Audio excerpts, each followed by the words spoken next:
Well, welcome back, grappling fans, jiu-jitsu fans, PGF fans, fans of Colorado submission grappling. I'm, of course, Egghead, your host, and with me, my co-host. So we can do it. Oh, look, I got it right the first time. Donald. Hey, everybody. Which, by the way, congratulations, sir. Masters 2 purple belt champion at Worlds, yes? American Nationals. Okay, American Nationals, pardon me. It's like Baskin Robbins, man. There's like 31, 32 flavors. I forget. There's a whole lot of this thing. The main point is, you went, you saw, you conquered. Let's go. Hey, dude, it's just a bunch of 35 to 40-year-old men doing the same thing as me. We all got jobs. We got out there and squabbled up, and I wound up on top. It was fun. Hey, there you go. Regardless, representing Colorado well. Very excited today. So Wolverines in the Masters division. Let's go. Woo! I mean, according to young Matthias, I mean, if I ever do anything like that, I have to be like Masters 5 or 7 or something like that. I mean, I think you're only like Masters 4, right? How old are you, Meg? I'm 47. 47? You're like Masters 4. Yeah, Masters 4. There you go. I don't know. I mean, just really the point was that like Matthias thought I was like Methuselah over here, and was greatly appreciated with the young guys start telling you how old you are. Thank you, Matthias. At least you cut up good steaks. All right, so enough of that. We'll talk more about the PGF qualifier as after our discussion. That's been pretty amazing. We got 52 people out of 80 already. I'm really pumped about it, so I'm excited to talk about it a little bit. But that's not why we're here. We are here for Matt Sierra out of New Era Jiu-Jitsu. Woo! Yay! There we go, CJ. You got a soundboard for a reason. How you guys doing? Doing great, man. I appreciate you guys.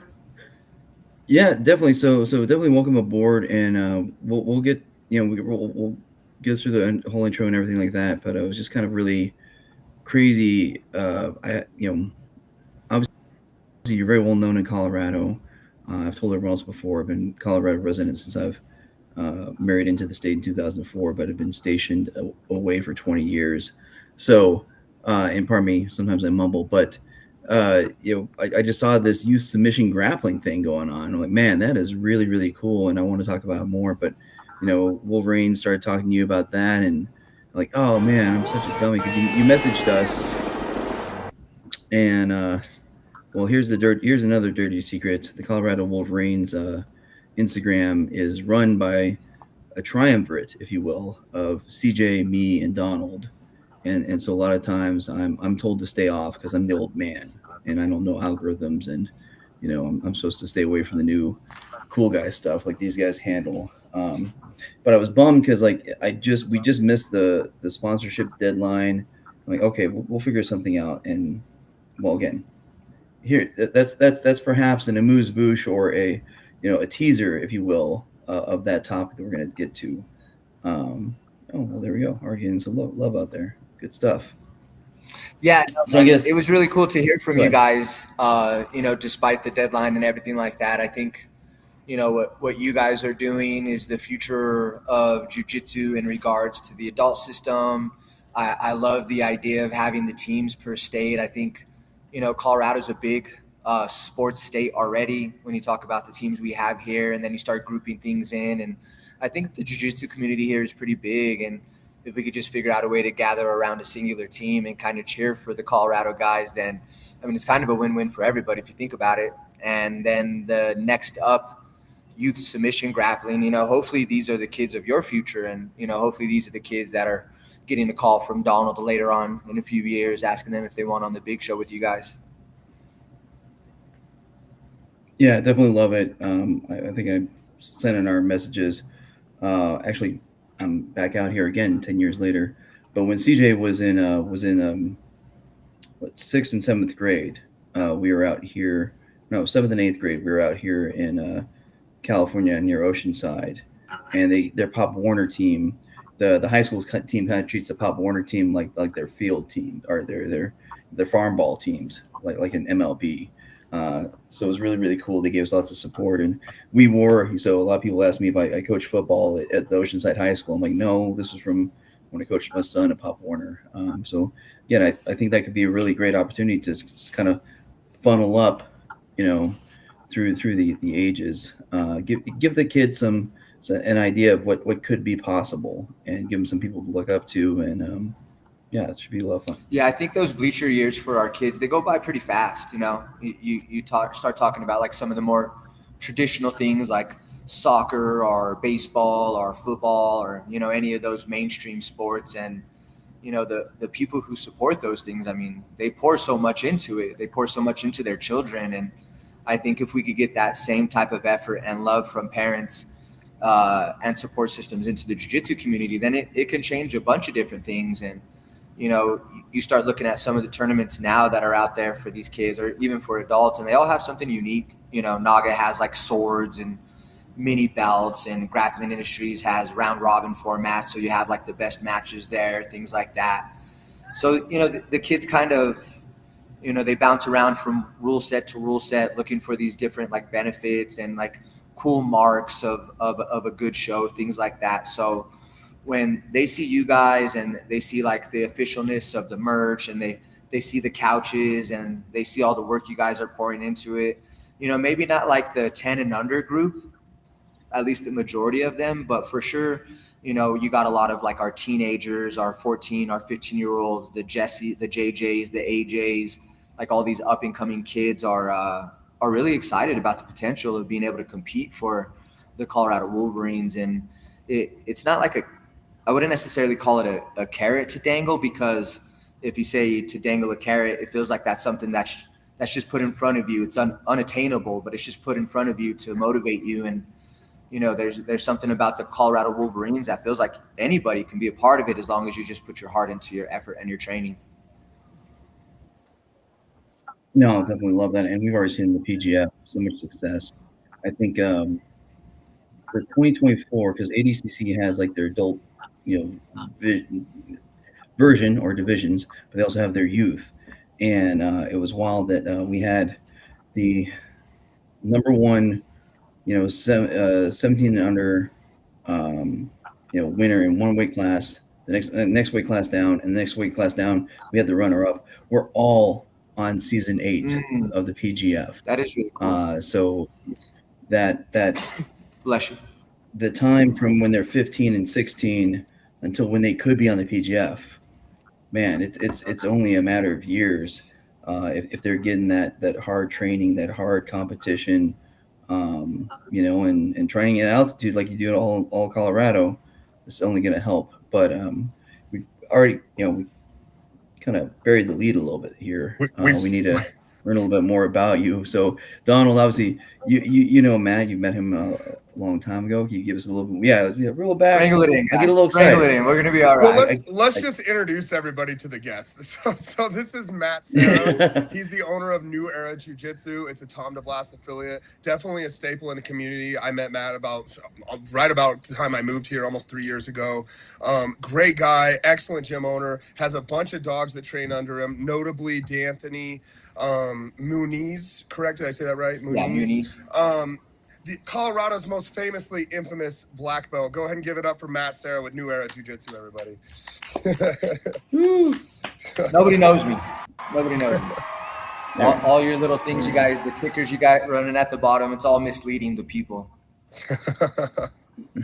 Matt, thank you so much for coming on the show, man. Taking the time. And yeah, Donald, I mean, I remember you guys. I've been there's a few different funny little tidbit stories here, if you guys don't mind, real quick.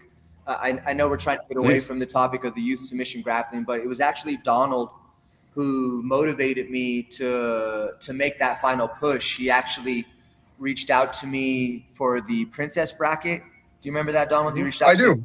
Yeah. And I have an amazingly talented set of kids over here, and I had a girl, Maya, in mind, and she's amazing. I mean, she is an absolute dog. And one of the things that was a big hang up for me is that she never saw a lot of shows like that. And it was my fear that she was so young and so small that if she went out and she had a bad tournament experience out there, that it would ruin jiu-jitsu for her. So despite the opportunity, I felt it was best just to kind of like hold her back. And I was like, well, how do I get these kids this type of pro show experience? So when these opportunities arise again, it's an easy answer for, yeah, let's go for it. And, let's just try our own thing, and let's see if we could put on a show that showcases a lot of these youth talents. So that's a funny, I'm sure you don't know that, Donald, but I did not know that. That's really, cool, do though, appreciate you, because Yeah. I've been trying to talk to some of the other promoters for years to get just a kids only division or a kids only show going, and nobody wanted to pick it up. And it was just, I care about kids jiu-jitsu a lot. And, I felt like if it was going to be anybody who wanted to do it and like do it right, it felt like it could be me for sure. So Nice, man. And then Donald's team, the Subhounds, I hated those guys. I hated them in the best way possible, because I had a student that would always match up against Jimmy, and Jimmy would starch my student every single time. And I would get so mad. I'd be so frustrated. And then, over time, my student just started getting better and better. And I don't think that could have happened without the Subhounds. And then, just talking to you guys over the years and, growing a friendship through that tournament bracket, the Subhounds has quickly become one of my favorite teams to work with. I brought Ferg in I had a pro show in May, and I brought Ferg in for a private so he could help me out with my legs. And we brought you guys out like in April, about a year and a half ago, 2 years ago, maybe. And we ran like a 4-week leg lock course with the Subhounds. I'm a true believer. So the full circle here with Donald it's pretty cool to be here right now. Oh, dude, and we have nothing but love for you as well, Matt. We always talk really highly about you. D'Anthony's been coming into the noon classes to get in extra work with us. Yeah. It's nothing but love your way too. I appreciate 100%, you. man. Never have nothing but good things to say about you. I appreciate you. Likewise. Oh, and I'll tell you what, the PGF Princess thing, it's coming back. There's no question. That was like the cutest thing. Okay, there we go. Because I'm telling you, that like Zoe was over the moon, and I think almost all of us were, about that being the cutest thing ever. And I'm sorry your gal didn't get a chance, but Violent. Good night. Yeah. Oh, the name, you couldn't ask for a better name, and winning for us was just a real big highlight. And don't worry, we'll help you motivate the kids, because already talked to her parents, and as soon as we get our venues set up for our bigger tournaments where we'll have kids divisions, Yeah, you will be seeing her photo on. You'll be seeing her photo on posters with her little pink belt. Colorado's got some amazing kids, and they're very talented. I see it almost every other weekend, and there's no lack of young talent in this state for sure. Well, keep a lookout too, Matt. We're going to have, I think our next venture, and again, I don't want to say too much, Egghead, but I guess we're going to do a tournament. I don't think that's a secret, right? We've been talking about that, Egghead. No, I just said as much. So we want to do like a reel where we're focused on the kids as well. Like day one, just kids, like get them in there, let them feel really, really showcased, and like so that the gym owners and the parents and everybody else can feel like we're really giving the parents the kids a real spotlight with the Colorado Wolverines. Yeah, I think, and earlier before the show, you were kind of talking to me about soapboxes, and I was thinking, I was like, what the heck do I have to say that's important to anybody outside of myself? But I think one of the biggest dilemmas within kids jiu-jitsu, not just Colorado, but like worldwide, is sandbagging. And, it's not necessarily the kids' fault because they listen to their coaches, and it's not necessarily the coach's fault depending on what their bout system is like. The Gracies have their own bout ranking system and their own days, and Easton has theirs, and we have ours. And, you got people who have like just random bouts in there, that are just kind of like out of the system altogether, but it makes sense for them within their program. And it's just too subjective. It's just too subjective. I opened up my gym over 5 years ago, and I have kids who are competing for me at yellow belt, who we still see kids who are competing at gray black belt when I opened up my gym. And I personally don't understand how you can sandbag a child that long.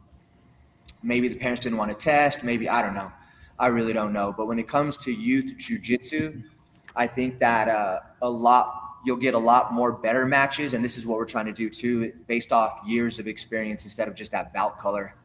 You know, and some, I mean, I know a school who goes gray, black, gray, and we go gray, white, gray, gray, black. So there's like all these like, and that's like years of experience difference there between those two bout systems there. So until we can find like a unified bout system, or until you get parents and coaches who want to see their kids go against the toughest kids, not just want their kids to pad their record with wins. I mean, I would not feel good if my kid was training for 8 years and beating up a kid who's been training for 2 years. I just wouldn't feel good about it.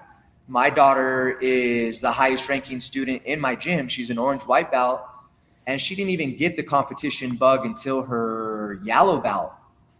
And in yellow belt, you're facing kids who have been competing since white belt, and she was recreational. And if I did what some other schools did, I could have busted her down to a lower belt so she found success. But that's not what it's about. She's a yellow belt. She needs to go face yellow belts. If her training needs to change, then it needs to change. But I don't believe that sandbagging your child so they can have a good experience is a good reason. I don't think that's a good reason at all, because what about the kid on the other side? Your kid's a 6-year gray belt, and you got a 9-month gray belt across from them. How is that fair? Like, where's even the merit in that? Where's your like happiness about that win? That's not a good win. That kid's been training 6 years. That kid's been training 2 months, whatever. That's just not a good matchup. I wouldn't be happy about that. I think coaches find more like pride in good matchups and taking those tougher matchups. Sure. Well, here's the other side of that. Is you just had a whole bunch of different, like, you know, Roy G. Biv belt colors, and it completely went over the hat. I'm like, I got no idea. So the basic IBJJF system is... I got you. But here's the point from a parent's perspective, because you got to sell meat. Yeah. Right. You know, just like you got to think about, like, if you want me to put my money on my kids and to invest in them doing these tournaments, I think it's to your point. I need it to be easy, you know, Donald, I was going to say, I think we need to talk to not easy as like the matches, easy to understand. Like that's why the PGF is the PGF the way we do it. Like, I don't know what an advantage is. I don't know what the hell that is, but I know what a break is. I know what a kill is. And I know, okay, this is this bracket is for 9-year-olds that have been training for 2 years plus or less than 2 years. Okay, got it. That makes sense. I know that my kid should go there. They're gonna get a fair shake, you know. Not like my kid goes out to this thing and I'm seeing this, you know, the omnicolor belt thing going on the other side. I'm like, what's all that? You know, so like, again, making it approachable for parents and also helping them and coaches all know the people are in the right place. I think that's a nice side effect of that. And Donald, I think we should talk to CJ and we should adopt that for sure. I think is that what you're saying too, Matt? Is to do it by years of training instead of exactly. Am I understanding correctly? When I sent out my application for the pro show for next up, I have 0 to 6 months, 6 months to a year, 1 to 2 years, 2 to 3 years, 4 to 6, and then 7 plus. So you have to be in one of those brackets. So you might come to a show and see like this gray black belt going against orange belt. Well, it's probably because the gray black belt has just as many years of experience as the orange belt, but nobody's over here to promote for whatever reason. So I think Sure. Matchmaking off of years of experiences makes way more sense than subjective belts. I like that. I like it. Yep. Yeah. I think not only is it better for competition, but it's, you know, because we want mom, dad, grandma, uncles, aunts, you know, when my, you know, we're moving back to Colorado. So when my daughter goes, you know, and has a big club volleyball meet, we're going to have the whole clan there. I mean, you know, the whole extended family is all going to be there.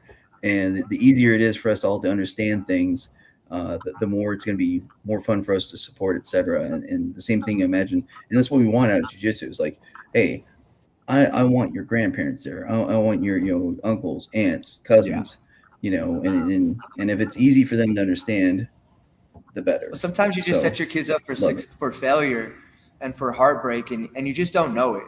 Like, yeah, you know, we're giving them this instant gratification because we're sandbagging them. They're beating kids they should be beating. They're getting a high off of that. They're getting all these medals. But eventually they're going to face a kid who is their skill level, and it's going to be night and day compared to who they were going with. And now they're losing all the time, and now their confidence is down, and now they want to quit because it's just not the same.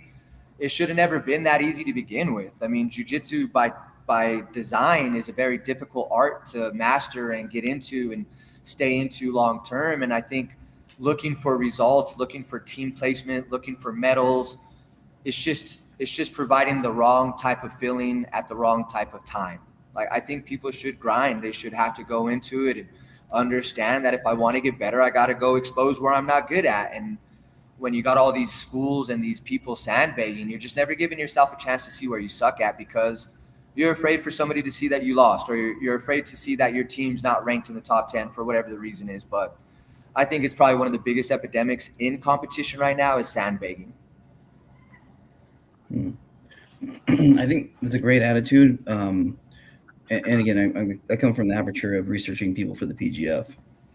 And I'll say Jet's parents, the Thompsons, I think and his coach, Watkins Wrecking Crew did a great job of, obviously he was smoking his fellow youth athletes.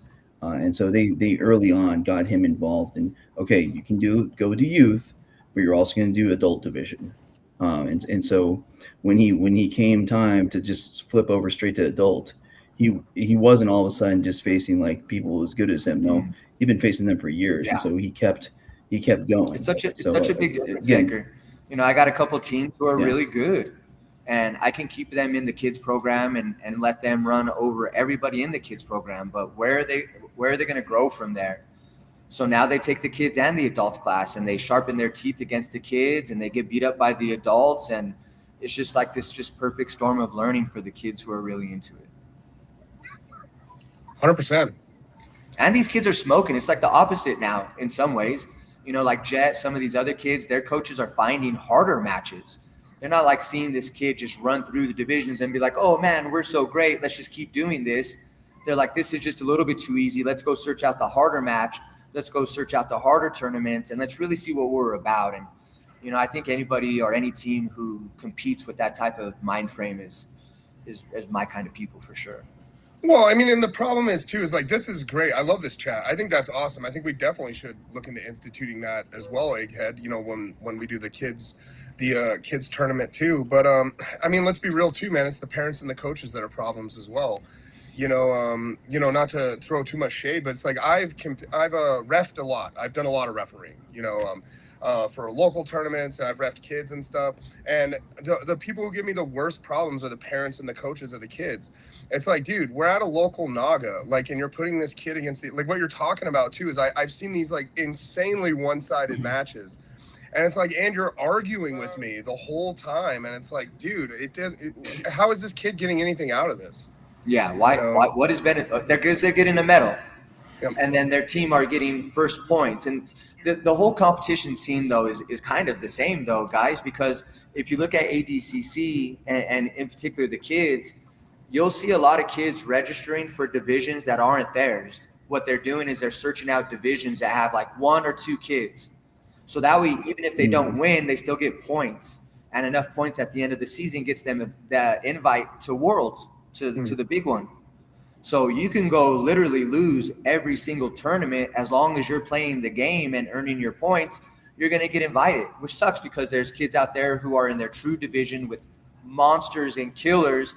They're not getting the invite and they're still not playing the game there. So, it's just kind of until parents and coaches and promotions can kind of all come to some sort of an agreement about what's what, it's just always going to be a problem, I think.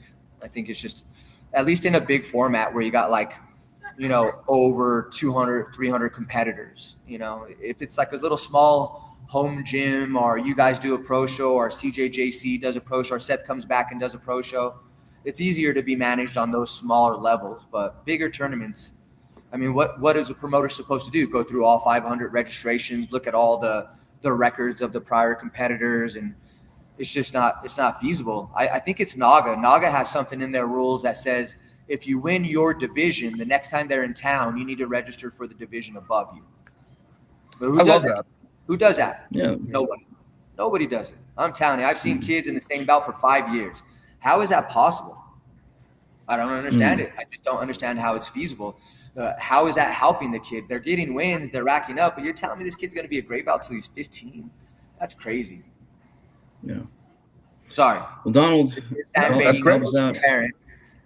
No, I thought that was great. I mean, that's what we wanted to see anyway. I love it when somebody will talk about something they're passionate about on here. Yeah. And I think maybe the year, the time instead of the belt rank is going to be, and we should watch what you do closely with this next up and see how all that pans out, and definitely get with you again and chat about it to see. I myself am just messing around to see if this is even something that's feasible. But I know that I've been handling adult pro shows for a really long time, both myself and for my students.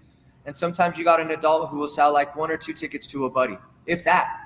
But kids have, like you said, Egghead, they have aunties, uncles, grandmas, cousins, things like that. And they're going to get a whole mess of people to support them. So if we can find a way to do a show the right way, make really great matchups, then the sky's the limits. I mean, I'm only charging $5 a spectator pass, whereas some of these other shows are charging like, $55 to $75 a ticket. And what are you getting for that? Just a seat? Yeah. I don't know. I think, like you said, Egghead, it has to make sense. It has to be easy. And I don't think there's too many people who are looking for the difficult road. Everybody wants easy these days. Yeah, I mean, we've also discussed, and I've been handling other things about like even having the kids be essentially sub only. Yeah, that's what we're doing, sub only. We had an in-house today, and our in-house is sub only. I don't hate points. I hate points. Sorry. Yes. I hate say points. It. Say it. Embrace it. We don't teach point chasing here. We teach finish chasing for finishers. When we go out and we see these guys who are, playing the flop, or they're pointing at the fake reap or something like that, it's like why are you competing? Like, you need to be in acting school. Yeah. There needs to be somewhere else you should be, because combat sports isn't it. Oh, dude, IBJJF, I will say this. I went on this little arc, over the last 2 years where I've been doing them. And every single match I've won, I think I've had 13 matches in IBJJF in the last 2 years. All the ones I've won via submission. And when I'm going against these guys, the trip is like, I think their gyms don't train them for that. Like they'll be like, they almost look just amazed that you're throwing triangles on them or your arm bars. They're like, wait, hold on, what are we doing here? Is it what's the submission? It just kind of feels like that. And the IBJJF thing where I'm like, dude, do you guys only play for points? That's all they do, bro. And then they just stick. They'll like get into an open guard, and then they're just sticking there for an hour because everybody's afraid to lose. And you can hear the coaches. Yeah, and then you got advantages and disadvantages that are winning matches instead of actual jiu-jitsu. And it's just like, well, I guess if I have to go do an IBJJF tournament and the thing that I need to train most isn't my jiu-jitsu, it's my scheming, it's my plotting, it's my planning that is the big difference maker, then it just makes me not want to do it. And you already got to pay money to register, and then their fees are kind of outrageous when you're talking about registering. And talk about your average kiddo. I have at New Era, we have a season of 4 months where kids will have to try, because not every child gets to compete for us. They have the chance to, but everybody has to make our competition team, and our tryout period is 2 weeks. For 2 weeks, you're getting graded on attendance, effort, attitude, and technique. And I have white belts, so I'm not expecting the white belts to get, yellow belt submissions. It's just belt appropriate stuff, right? And as long as you score high enough, you make the team, and you have one mandatory tournament every season, but we have kids who do every single tournament. So now you're talking about 2 or 3 tournaments a month at $70 a pop, and then you throw IBJJF in there, which is almost, over $200 if you include your registration fee, and you're asking parents to pay how much money to go compete against sandbaggers and to go to compete against kids who play the rule game instead of playing jiu-jitsu. And it's just, sometimes it's hard. It's hard to justify it. Well, fair enough. Like TJ, TJ Steinbach, our chief operating officer, he's had this vision of us putting together essentially the Colorado State Jiu-Jitsu Championships, having multiple tournaments, all building points towards the end. And for that, I like the idea of, years, not freaking belts. That's too subjective. I like the idea of sub only. We got to figure that out probably. But yeah, we definitely want to make it easy for people to, like I said, we got the whole crew there. Grandma needs to know, okay, they tapped, you won, you got it. Oh, you got their arm, sweet. That's easy for us all to talk about as just like regular civilians, if you will. So and I love the refs, and the refs. I probably think that the refs probably have the hardest job, but I mean, I can point to every single tournament in the history of tournaments where technique is illegal, but on mat 9 they allow it. Mat 7 they're letting it go all day, and mat 1 they're warning for this, but mat 10 is something completely different. I mean, it's just there's just so much subjectivity involved in the tournaments these days, and it's kind of all around. It's not just the coaches, it's not just the parents, it's not just the athletes, it's not just the promoters, it's not just the refs. I think everybody's just trying to get into a spot where they can kind of just make this thing happen. And it's been working for a while, but I'm almost ready for a revolution. Nice, let's go. Maybe we can do it together. We might as well do it ourselves. I mean, we've been waiting forever for people to do it the right way, and it just hasn't made any sense yet. So why would we not just put it on our shoulders and just carry it? No. Well, I mean, we're gonna look. We're all open to ideas. Colorado Wolverines is supposed to be a team for Colorado by Colorado. We're gonna be throwing these tournaments, and we really hope that you'll be available to chat more about what do you think would help these things. No, $50, little man, put it in my hand. No, I'm always around, Donald. I mean, me, and I have zero room for extra ventures in my life, but you guys can make my students have a better jiu-jitsu experience. So why would I not invest in you guys and helping you guys? Because what you pour back into my team is going to be worth it, over and over again. So anything you guys can do or need help with, I mean, I have a whole bunch of experience with this kind of stuff, and I'll let you know exactly how next up goes. I mean, you guys can come hang out and watch it. Nice. I think you're doing it the same day as the qualifier, though, right? Not this first one. Not this first one. 25th. Yeah, unfortunately. What time is your guys' stuff? Well, we shall see. Yeah. Is it all day? No. Go ahead. Sorry, Donald. No. We don't want to talk too much about it, but it's trying to throw these things, man, it's hard. And we're still dealing with are we starting at 1? Are we starting at 11? Live stream issues, feeding over into another qualifier and things of that nature. But we're going to get all that hammered out. Suffice to say, it probably will be an all-day affair for us. And you probably won't get it all hammered out. I'm not going to get it all hammered out. All we can do is just go through the experience, learn from it. What did we drop the ball on? What did we forget entirely? Get some feedback from people who are unbiased in what it is they want to talk. Because sometimes people just wanted to give us praise, and they're just good friends, and there's just not time for that when we're looking for improvements. I need to know where I lacked. I need to know where we dropped the ball. And I think you guys are going through that process a lot sooner than I am right now in regards to competition. So, I mean, as long as you guys don't quit, I mean, we'll always be around to support you guys. From my cold, dead hands, my man. There ain't no quit here. No. I like it. So I guess, we kind of just jumped right into that stuff, and I love it. I mean, that's important, and really, we talk about this all the time. But, for people that don't know you, maybe speak a little bit about New Era Jiu-Jitsu, how you started it, maybe your journey with Jiu-Jitsu a little bit. Yeah, New Era was, man, it was weird how it all started, because we're a product of COVID. COVID happened, and where I was training at the time, every gym had to shut down.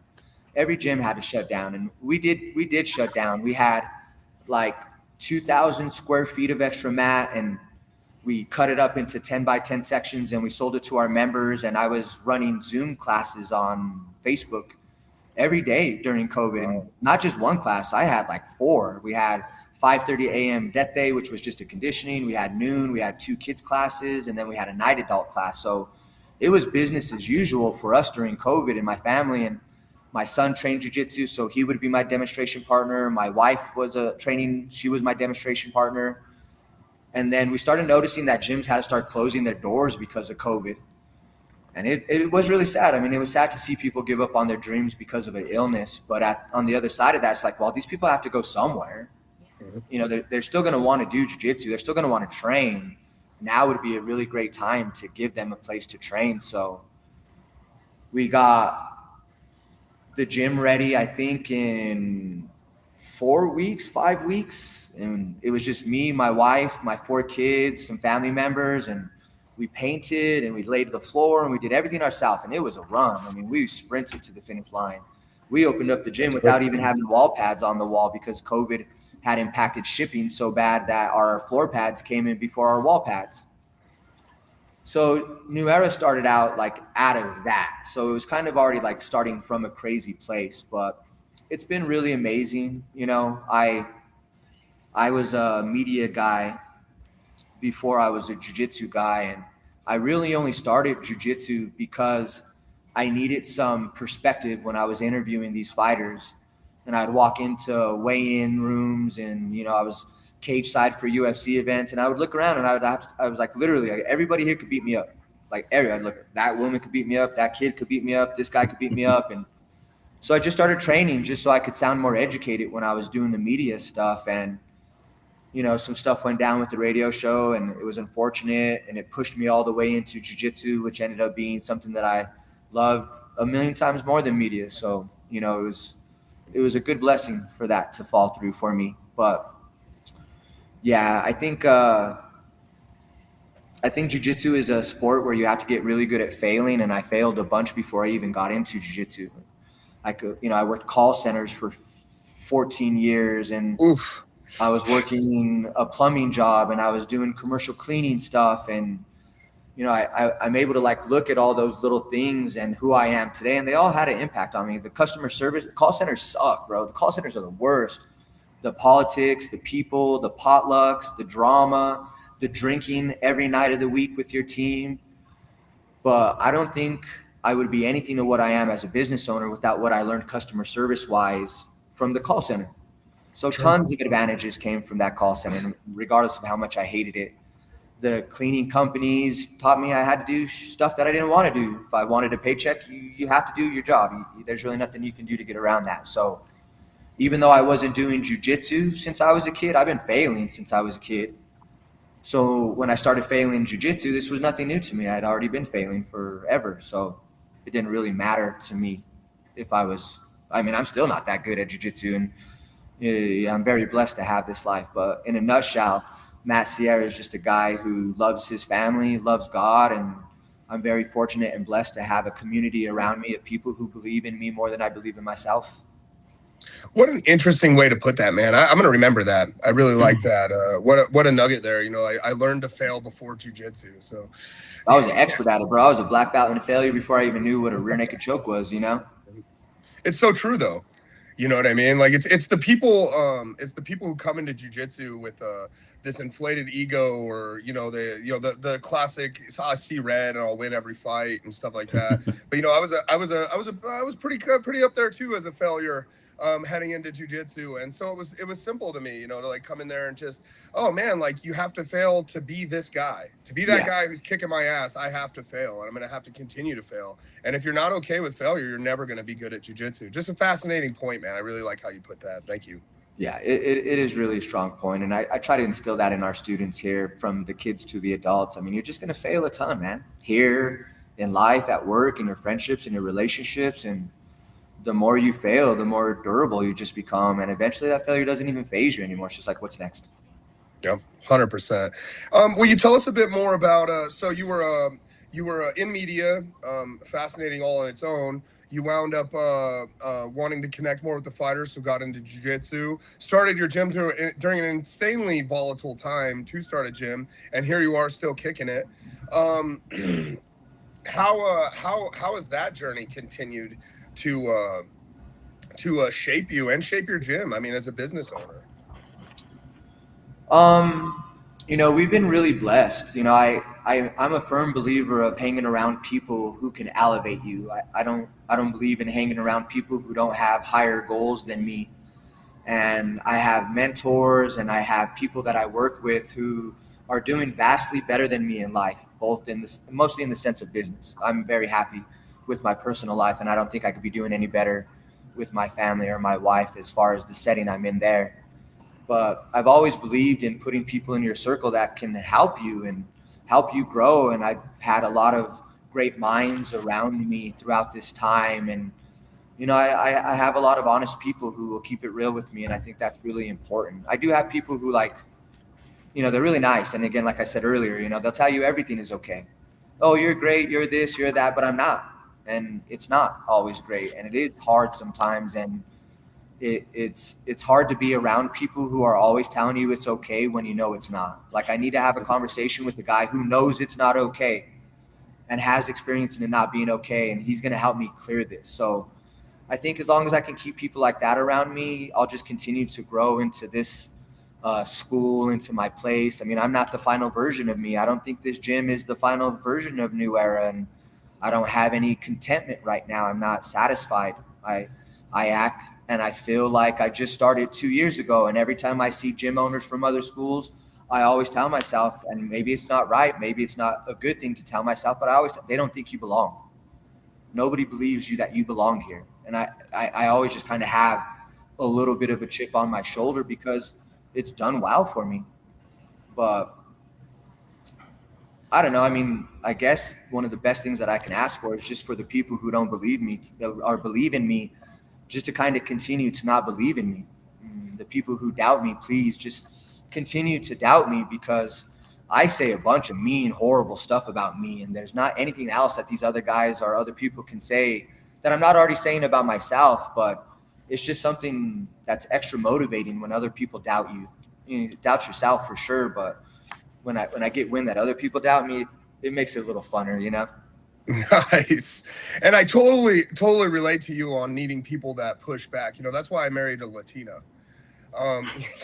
So let's just make sure it's like a proverbial pushback, not like a No, it's just proverbial. But I was a little curious as well too, Matt. I think you're only one of two gyms in Colorado that is a Tom DeBlas affiliate. We had Jared Heyman on there. I might be wrong, but I think it's just two, right? It's just you and Jared Heyman. Yeah. There's other guys who have trained under Tom in the area, but they don't have their own schools, and they're not actively training anywhere. Well, his story was pretty interesting as well on how he connected with Tom and stuff. How did you connect with Tom and start a Tom DeBlas affiliate? How did I connect with Tom? Well, I always knew of Tom. He's obviously a pretty polarizing figure, and I've always agreed with him in regards to some of his religious stances, and definitely on his stance about family. There was just always like a lot of like co-values that we shared. And it's like, if you ever like saw somebody or know somebody famous, you're like, I bet you they would like to kick it with me. I bet you they would like to hang out with me, because we got like very similar things. And Tom was that guy for me. And my best friend Randy, he's one of my coaches here. After I left my black belt, I needed somebody. I still needed somebody to learn under. So it was suggested to me that Tom could be the fit for me, and it was never even like a thing in my mind. I just imagined Tom had this like huge price tag that I couldn't afford, and I reached out to him, and he was the nicest guy, super humble, pours out every resource of himself in order for us to have good opportunities and learn from mistakes that he made. It's unique, I don't need somebody above me. I don't need a black belt to give me curriculum. I have 38 weeks of curriculum, and I'm always learning and adapting and changing. So I never needed him for that. I just needed somebody who was going to be proud of me. I needed somebody who wanted me to represent them. And I always felt like I went above and beyond, and I always felt like I killed it. I killed it as a coach. I killed it as a gym employee. I wasn't the best grappler, but in all the other areas of gym life, I was doing great. And I just wanted somebody to want me And Tom wanted me, and it was really nice to feel that. And we have this chat group that Tom is messaging 17, 18 times a day sometimes, sharing things from personal stories with trouble students to price changes to everything in between. So having Tom it's like having a famous friend who doesn't act famous. It's like having somebody who's vastly more capable of things than you are, but he doesn't run around throwing it in people's faces that's who he is. And he can take feedback, which is a really important thing. Some black belts can't hear they're being told something wrong and take it and process it and be like, you know what, maybe you're right. And he's always been open to that type of criticism, and everybody in the community is open. I mean, I've had some really, really come to Jesus talks with Tom, and I just didn't know, I just didn't know that there was other ways of doing it. And he enlightened me that there were these other ways and avenues of doing it. And it's changed me personally. I was really passive. I mean, I don't know if you really know that version of me, Donald, but I was really passive. If it didn't matter that much to me, it just wasn't worth my energy, worth my effort. And I would let things go far beyond what they should have. And he's worked a lot with me with my passivity and, nipping things in the bud really fast. And it's helped my school avoid toxic students. And it's really helped me avoid a lot of potential traps that I could have fallen into. So working with Tom is great. Having Jared really close by. Well, not really close by. He's in Castle Rock. A couple hours away almost. But, I've taken my entire team down to Jared's school multiple times, for his, not the John Wick one, but his pit boss. We've gone there for seminars. I've had Jared here for seminars. I mean, having people that you can be proud of and support is great. It's kind of like being on an island sometimes. I'm not an Easton's guy where there's 10 locations. Yep. And God bless Easton's and Amal. I mean, I hope one day that I work hard enough that I can have an opportunity to be blessed like that way. I'll never knock Amal because his school is so big. Good for him. I mean, great for him. But for me, I need a little bit more, and Tom's been great in that way for sure. Awesome, man. Thank you so much for sharing a powerful story there as well, man. And Egg, I know you're itching to talk about, the qualifier and everything with Nope. Matt. So, okay. Well, no, I'm going to throw. Well, we're going to save that, but I mean something, a segment we've done for the last 3 guys now, that hopefully we'll see if we've got the soundboard working now, because we are getting a little bit long in the interview. I'm having a great time, so I'm all good as long as you are. We just want to respect your time. 5 hours before we got on here, so I'm good to go. Okay, nice. So we do have a little segment. I want to make sure we get this in, and then we can use plenty of time talking about the qualifier and all kinds of other things. But we do have what we call the rapid fire segment. Sound effects. Where's the sound effects? Where's the sound? I thought we had a different one. That's a weird sounding gun, man. Okay. I mean, I even gave him a sound effect. Come on, man. You've had a whole week. I mean, so Hey, you're doing great, CJ. You're doing great, bud. You know what, though? It almost makes it more fun that every single time we do this, we have a mix up on the sounds and everything. I love this. I hope we never fix it. Yeah, that should be the new thing. Yeah. Okay. All right, you want to do this for me, Egghead? Donald, you got it. All right. So this is the rapid fire there, Matt. We're going to ask you a series of questions. Try to answer them quick, honest. Short answers are better. And just to give everybody a feel of you and what it is you feel about things. All right. Sounds good? Let's do it. All right. Let's go. Ghee or no ghee? Ghee. Coffee or energy drink? Pre-workout. Nice. Morning class or evening class? Morning. Armbar or rear naked choke? Armbar. Passing or guard? Guard. What's the first thing you notice about a white belt? How they deal with defeat. Nice. Favorite submission? My favorite submission? Mm-hmm. Loop chokes. Loop chokes? Least favorite submission? Leg locks. Nice. Best advice. Best advice you've ever received. Best advice I've ever received. Master attendance. Nice. Most overrated gym excuse. I don't have time. Oh yeah. Favorite tournament. Ever or like current? I don't know. Whichever one you want. If I would like go on, like just all time fight to win, like Seth's my guy. Like I love Seth. He's got, his national thing going on, but who knows what he's got going on in the future. Currently, I don't know, man. I like Naga. Because they have a 4-year-old bracket where there's no submissions and it's just points only. And they give kids swords and they're really rapid good fire towards the kiddos there. Yep. I'm sorry, Egg. Let's stay on track here. Favorite cheat meal. I'm sorry, say it again. Favorite cheat meal. Tacos. Most underrated BJJ skill. Whew. Conditioning. Music on or off for training. On, broskies. Who the hell listens? Who trains with no music? You psychos. Favorite movie. Warriors. 100%. Let's go. Right. Dream podcast guest.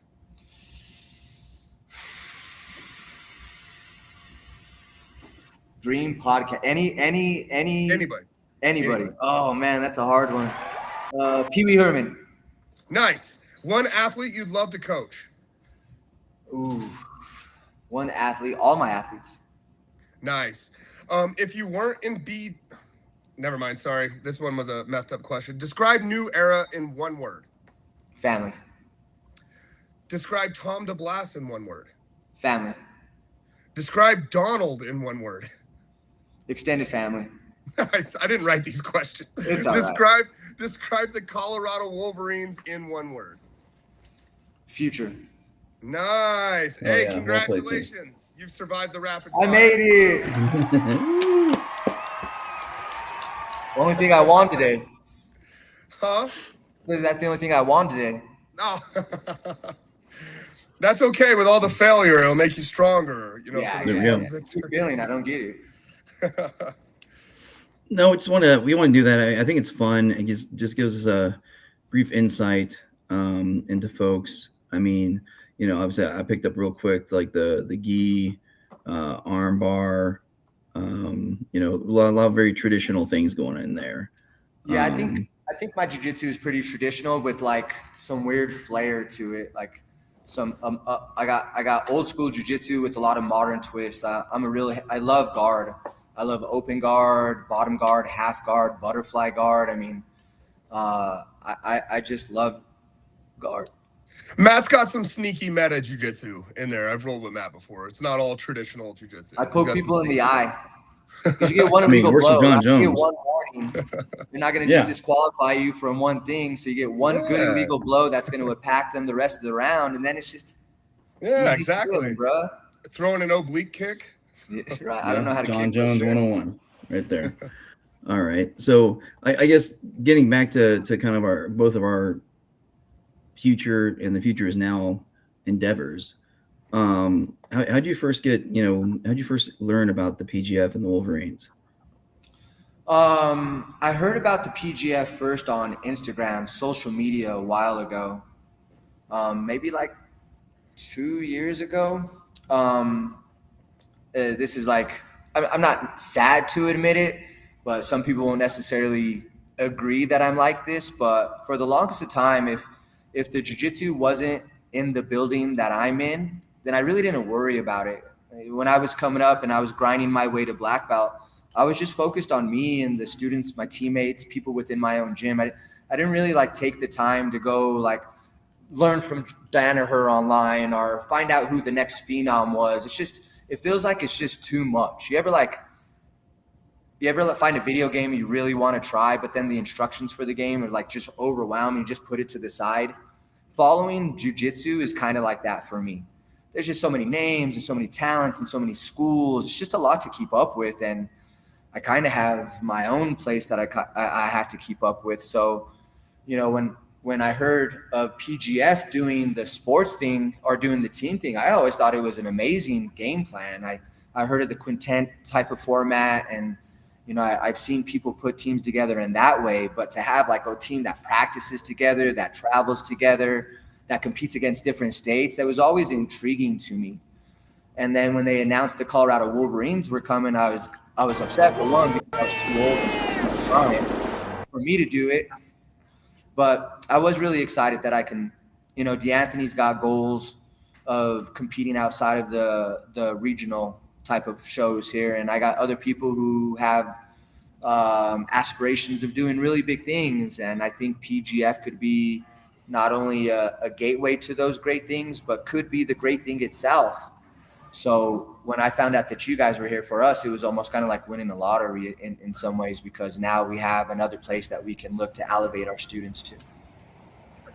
100%, man. It's so exciting too. Just looking at this qualifier and seeing so many out-of-state names. And I mean, unfortunately, not as many Colorado names as I'd like to see, but that seems to be, hopefully we'll be able to change that trend, because it's like, hey, we're bringing that level of competition here. You're going to have Brandon McCaffrey sitting tableside, watching this, judging this, you're going to have your opportunities to build these relationships with him and, with Egghead and to grow yourself. Because if you come and do a Colorado qualifier, you're not just beholden to being on the Colorado Wolverines. You're open to 8 other states and 8 other teams. You know what I mean? It's a great way to grow your brand and to get out there. Look at how many people who are in the PGF that are killing it at trials, getting seminars. You're networking, you're building relationships. I mean, I just think it's an incredible thing. I'm so happy to even just have a small part of being able to help out with it. Yeah, I think people are a little spoiled with opportunities sometimes, and they pass them so frequently and so often that they just don't understand how impactful it is to their future anymore. I think if you got a chance to try out and you got a chance to go do this tournament and do these qualifiers, you should absolutely 100% get registered and go try out, because you just never know how many opportunities are going to expose themselves to you like this. And this is like, it's not the ground floor, but it's pretty close. And all you have to do is just be committed to what you say you're committed to. You love jiu-jitsu. Show us. Come through the qualifier and, make a name for yourself. And in the day of social media and virality and all that, all you got to do is get one clip, and it could change your entire life. So, for people who are thinking about doing the qualifier, I would say, why wouldn't you? Why would you rob yourself of an opportunity to do something great and unique? And at the end of the day, jiu-jitsu should be about experiences. It shouldn't be about, a $1.59 medal you got online or a trophy or anything like that. It should be like at the end, when you're talking to your grandkids and your knees don't work. Well, my knees don't work now, but when your knees don't work later on, what are those stories going to be?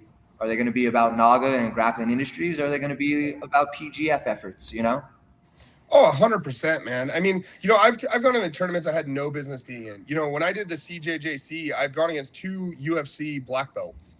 Did I like my odds?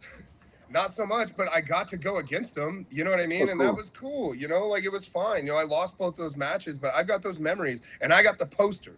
You know what I mean? Yeah, cool. Forever, right? Yeah, I've got that. I don't know how much of it is. People don't necessarily understand the difference in levels of jiu-jitsu. I think that some people maybe think that somebody who's good is just good all the way around. But you go to and that's kind of like the appealing thing about IBJJF tournaments, is that you're facing guys from around the world. They're not guys from Thornton or Westminster or Aurora or Colorado Springs. They're literally paying thousands of dollars to come compete. They're going to come show out. You want to know how good you are on a national level, then you got to go compete in the bigger shows. You got to go see what Texas is about, what California guys are about, the Brazilian guys, the New York guys. And you guys bring those people to our doorstep. And how are you not taking that chance? You're saving on plane tickets. You're saving on hotel. You're saving on IBJJF entry fees. Why? Go sign up for PGF and do the qualifiers. Go test yourself. See what you're really about. Are you Naga good? I hate to say it, but are you Naga good? Are you world class? Because they're 2 different goods, right? Yep. Well, hey, we got to clip that one, Egghead. That was a good one. I love it. CJ, get on that. People are gonna hate me. I'm gonna log on all kinds of hate messages from sandbagging parents and coaches. It's all good. So, well, I'll give away a little secret. I'm not going to give it all away yet. Don't say it too loud because people are listening. Well, we'll see. We'll see if they pay attention. We're not giving away a $1.50 medal. If people watch the PGF last season, in our inaugural season, we had a rough go of it, especially at first. Our first 2 weeks we had one submission apiece. It was rough. I was trying everything I could do to motivate the guys. It was amazing how we came together, and we, Grimy came in, stepped up as more of a leader in the room, and showed why he should be our coach. And the guys just kind of cleaved together as family. But one of the things I started doing was I started recognizing the Wolverines that stood out. With K-bars, the official, or the Marine Corps fighting knife. That's the prize. That's well, I mean, I can show you it without the engraving, but it will have ours for the official. For educational purposes only. YouTube, don't take this. That's right. It's a trophy. It's a replica. No, but it's common for a lot of Marines when we have going aways. One of the things some of us do, and I did for my clerks, is I engrave K-bars. So it's a cool. What do you think? Do you think that there's any behaviors that you can instill in your team that come from the Marines that can change the success you had from last year to this year? Well, I think a lot of it. Number one, we've had a lot of lessons learned. One is the esprit de corps, and so we are going to get together earlier before the season. And I'll give you another secret here. It's a project I'm working on. It's not set in stone, but I want to have spring training in Colorado. So March. Training? No, spring training. Pardon me. Oh, spring. Kind of like spring training for baseball. Oh, okay. So January 16th. January 16th is going to be the draft. I think March 2nd and 3rd. That first week of March is the first season, or the first week of the season. But if we could get our guys for 3 weeks to Colorado in February, and it ain't gonna be cheap for me to do, or us to do. But whether it be in the Springs with where Grimy is, or Denver, or and I know it's far for you, but I mean, over by Jared in the Rock, and because that's kind of halfway between, Denver. We'll go anywhere for good training. I'm not. But we're in the Rock and Springs all the time for tournaments. But if I could bring our players out, and by that time we'll have 10 players, because we'll have 2 at each weight class. And if I can get all of our guys together for 3 weeks training at altitude, that training at altitude will improve our conditioning for the entire time. It'll allow guys to bond together. We could have like a super fight exhibition, allow us to go up against, bring in some people, sell some tickets, be able to afford bringing guys in for that way.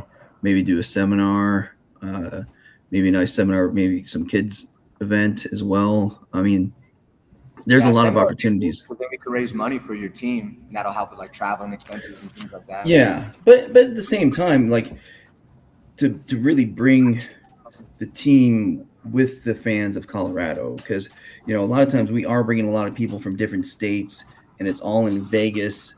So if we can actually have like our whole team there, so we can do some signings of merch, and with a seminar, and maybe like a seminar tour where you just travel.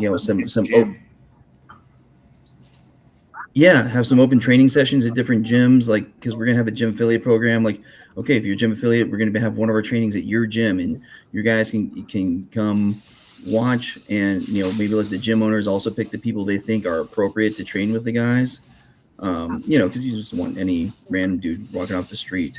Our guys, I'm sure, could handle them, but still, you want to be smart. But I think there's a lot of opportunities there. Now, you know, I think a big part of it is, well, for my Marine Corps leadership, it was caring about your Marines. Is if you take care of them, they'll take care of you. And so just trying to be there for the guys, each of them as they went through everything, and meeting them where they needed to be met, and supporting them, and knowing that you had their back, and that you believed in them, and I believed in them, and I truly did and truly do, and you know, breaking down the tape and saying, hey, this is why we play the game. I mean, when I drafted all the guys, I thought we were going to smoke everyone, just because I mean, our draft went down to we got exactly who we wanted, and that first, man, I think it was the first damn block. God love you, Twisters, but like Grimy gets broken. I think Jaden gets popped pretty dang good that first block as well. And so you have two you know, our eventual MVP and you know, one leaders of the team are right there. And then, you know, guys left and right were getting pops. And here's the thing that kind of kills me, Matt. It was like, I've been around the PGF enough. I told each of these guys to their face, again, in the eye, I'm like, it's a season. Please tap. You're gonna get got. It's gonna happen. Prove me wrong. Fine. Don't get, but like, seriously, if you know jujitsu, and if they have you, this isn't a tournament or one day thing where you can like just take it and adrenaline will let you carry through. Man, we'll be lucky if that first match, we'll be lucky if we get you, you know, through that third match, and we sure as heck won't get you back for next week.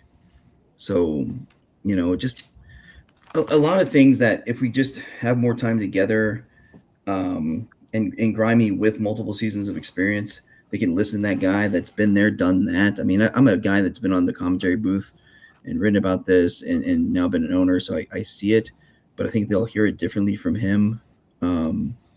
Yeah, peer leadership is really important. Have you guys looked at other sports, other professional sports teams and other leagues, and maybe saw a couple opportunities that you might be able to roll into the PGF format? Like you're almost explaining like a preseason where it's like OTAs where they have this like mandatory practice for all rookies, you know, X amount of weeks before the season starts. And then you got your veterans who come in like a week before, and you know, we all have these like little segments that we have to fulfill. Have you guys like looked in the bigger leagues and saw anything that might be interesting to you to implement into the PGF? I mean, having spring training, which is kind of my like, you know, joking way of talking about baseball, is kind of the similar thing as OTAs for you.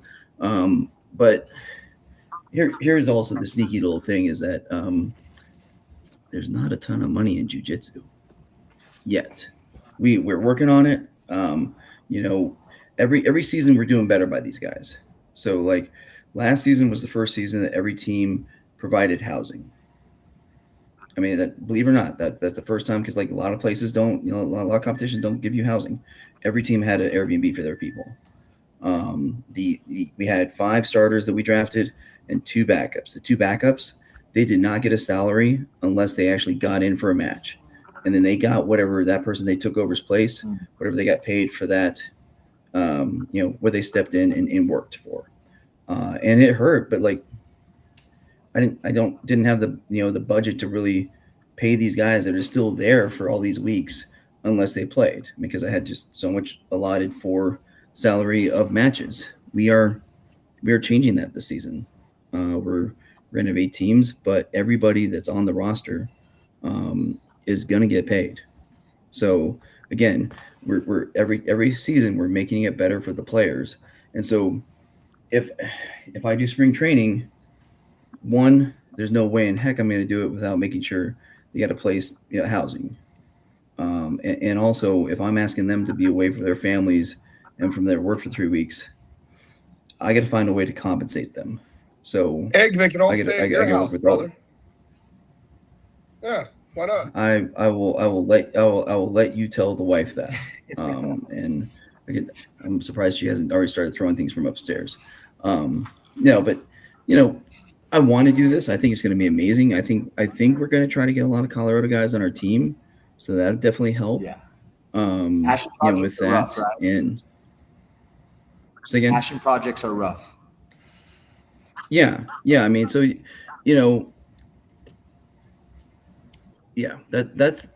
that's kind of like one of those midterm things for this season. Is like I want to see how we can make that work. Right now, I think this qualifier is going to go amazing. We're putting the finishing touches as much as you can, like you said, on that, and seeing the roster and how it's coming out. I mean, it's looking like gangbusters. I mean, some of these brackets alone would be a whole show for some places. I'm really excited to see Benny and DeAnthony, bro. Benny's good. Dude, it's going to be a banger, banger matchup. I think we're going to see some incredibly good matches at this point. I can't wait. We're really excited to go watch the qualifiers there and support you guys and all of that. And it's exciting, man. It's exciting to have a Colorado team in the PGF. Yeah. So, I mean, the most immediate, the closest gator to the boat is this qualifier. Well, maybe the closest gator to the boat, Jesus, is in 2 weeks. Donald's going to move me from California back to Colorado, so I get that's kind of the biggest thing. And then that's going to be the easiest one, brother. Shout out Integrity Moving. There we go, Integrity Moving. But then then right now we're still working on obviously the other tournaments we want to have. We want to have at least 2 to 3 other tournaments.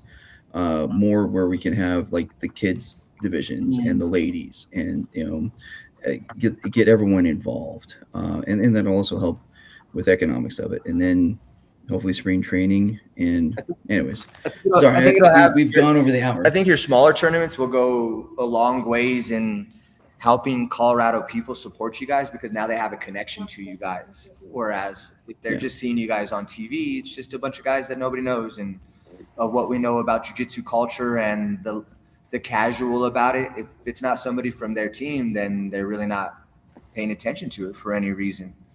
So we start going out and we compete for you guys. We compete underneath you. I take my kids. Now the parents of my kids know who the Colorado Wolverines are, and the kids are walking around with Wolverine t-shirts on. So I think a fairly, somewhat regular tournament would be great for you guys. I mean, it definitely would expose your brand more to people who don't necessarily know about you guys all that much yet.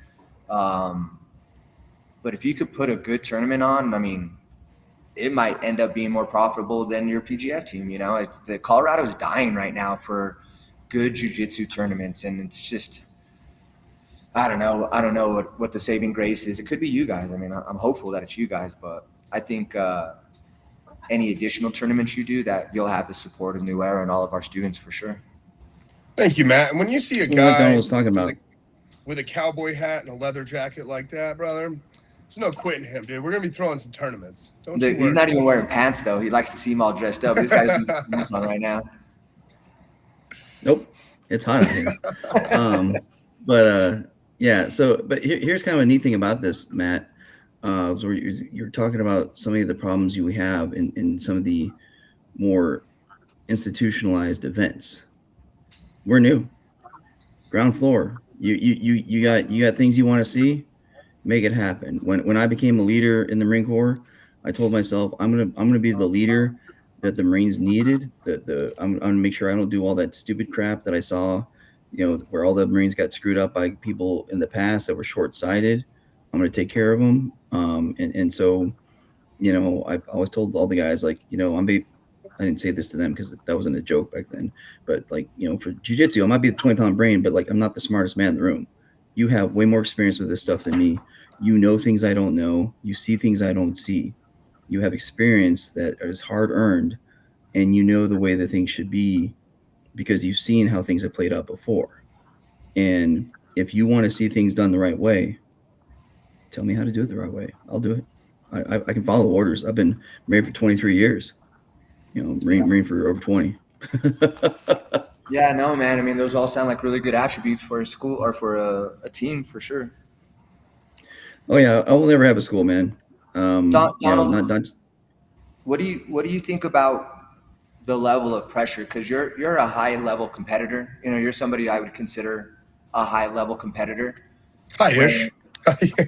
Yeah, I would say a lot higher than me.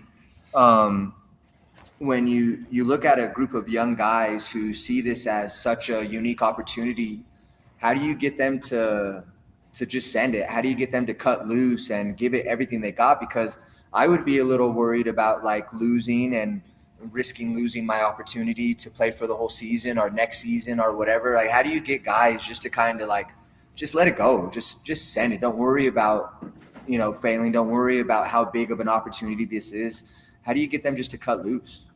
Well, I mean, I think it really comes down to you just have to really tell them exactly what you just told them.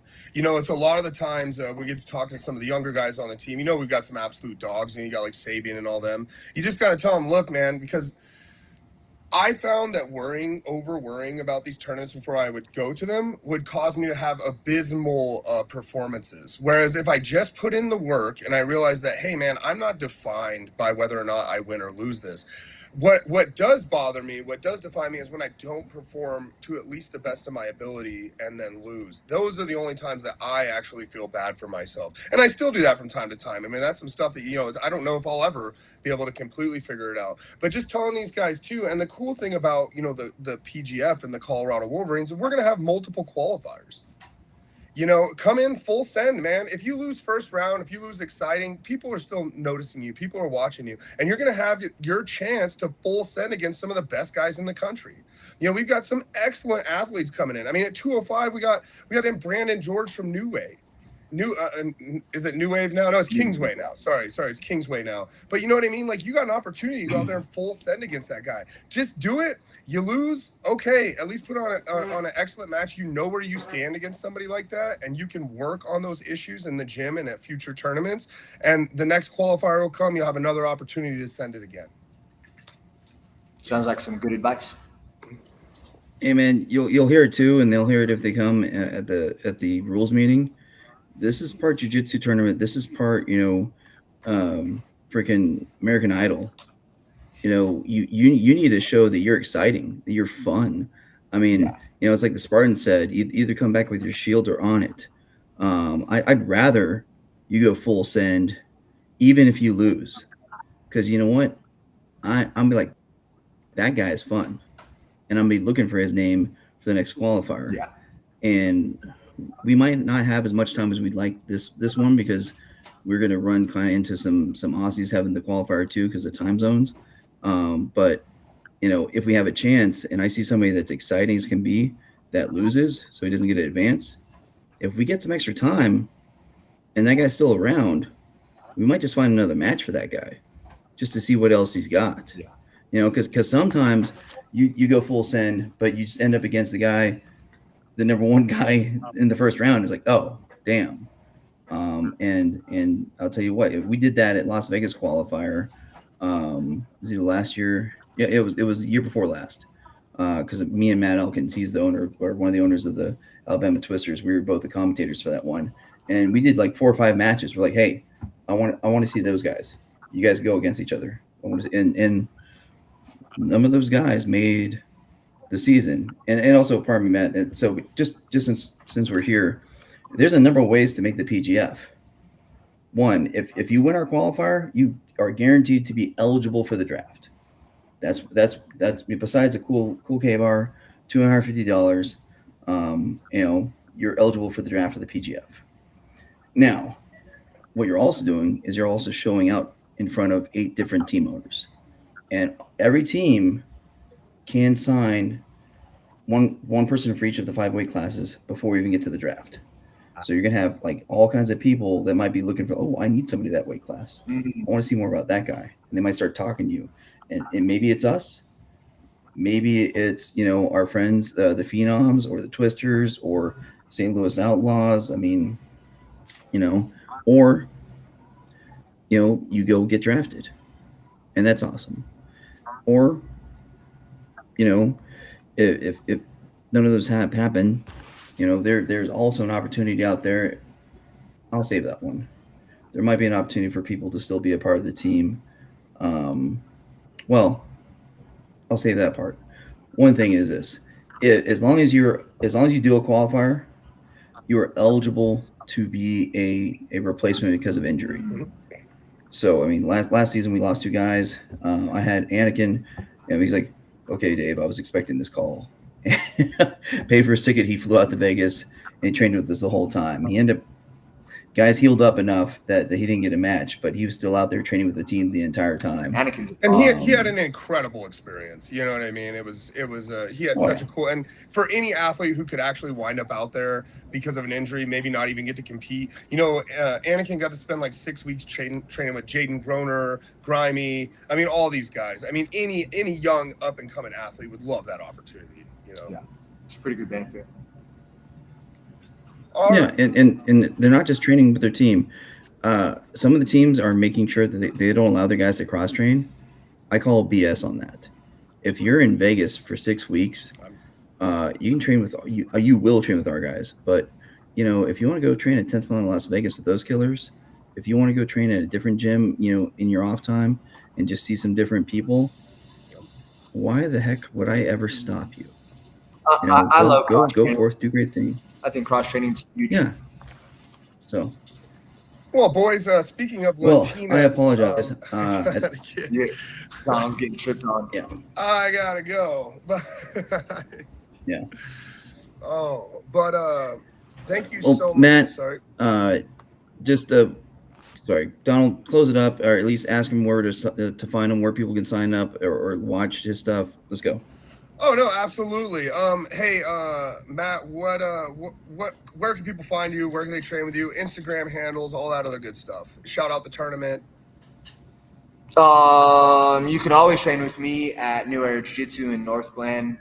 I roll live Tuesday, Wednesday, Thursday, Friday, Saturday. So if you want to catch some rounds with me, those would be the days for that. You can find me on Instagram at NE Jiu-Jitsu. N is in Nancy, E is in Echo Jiu-Jitsu. I don't know why you would want to follow me. I'm just a guy who loves to do jiu-jitsu. And if you love to do it, maybe I have some stuff for you. Otherwise, I'm just kind of around. Nice. You can follow the gym too on Instagram at New Era Jiu-Jitsu, I believe, right? Or is it NE? Yeah, N is in Nancy. Yeah, that NE Jiu-Jitsu. I'm not much of a social media builder, so I just churned my personal page into the gym page. Sweet. Talk about next up. Next up, July 25th is our first show. It's kids only. It's really cool matchmaking based on years of experience. Not just that bout color we were talking about a little bit earlier. It's going to be really cool, man. I've found some really good matches for kids who are not like ADCC caliber kids. You know, I have little kids who work really hard and they're great kids and they have great values and they're not what some experts would call amazing at jiu-jitsu. So I would go find other kids from other schools who are just as good as those little kids, and hopefully those matchups will make amazing fights for us. It's $5 to get in if you want to come support the future of jiu-jitsu. It's our first show. I don't know if I'm going to do more. I guess it all kind of plays out after this, but it should be a really cool time. Awesome. Is it going to be online anywhere? Is it going to be online? Yeah. We're probably going to post it on YouTube Live or Instagram Live, one of those live things. I'm not too sure. I like the idea of doing a polished product for sure, but aunties, uncles, grandma, grandpas are going to want to see these kiddos live too. So I'll make it happen live for sure. Nice. Well, Matt, thank you so much. Matt, I appreciate you guys. I appreciate you pissing off your wife for us and Egghead taking time to talk to a nobody like me. And I hope you guys are the best. And Donald, I'll always be a fan and a friend. But yeah, it was great. Thank you guys for your time. Thank you so much, Matt. Thanks, Matt. Meant the world. Great time. Definitely look forward to working with you in the future. Yeah, it'll be a great time, man. All right. I know you got to run, Donald. Don't keep her mad. We want to be sure you can keep working for this, keep competing. So just get out of here. Love you, brother. Later, guys. All right, guys. Obviously, you just met Matt Sarah. Just a quality individual. Really love talking to him. Go check him out. And man, just love his idea about the spotlight for the youth, making a real promotion about them. If you can support them all, 100% do it. I'll be watching it, as long as I can find it afterwards because it's during our show. But I mean, just if you get a chance, hey, guess what? I know you all have multiple devices. Put one of them on your phone, put one of them on your TV, etc. You can work this out. Check them both out. So definitely support him and support Youth Jiu-Jitsu. Well, we've gone a little bit long here, so until next time, we can all have, well, pardon me. Thank you, CJ. Hey, guys, let me tell you, CJ, let me know if I'm right. The 170, there's only one spot left, right? Nothing? Okay, great. So 5 different weight classes, 145, 155, 170, 185, and 205. We only have 16 spots for each one. If I'm right, I looked right before we got on here, but there's only one spot left for 170. I think it's only about 3 or 4. That's usually the negative sound. Okay.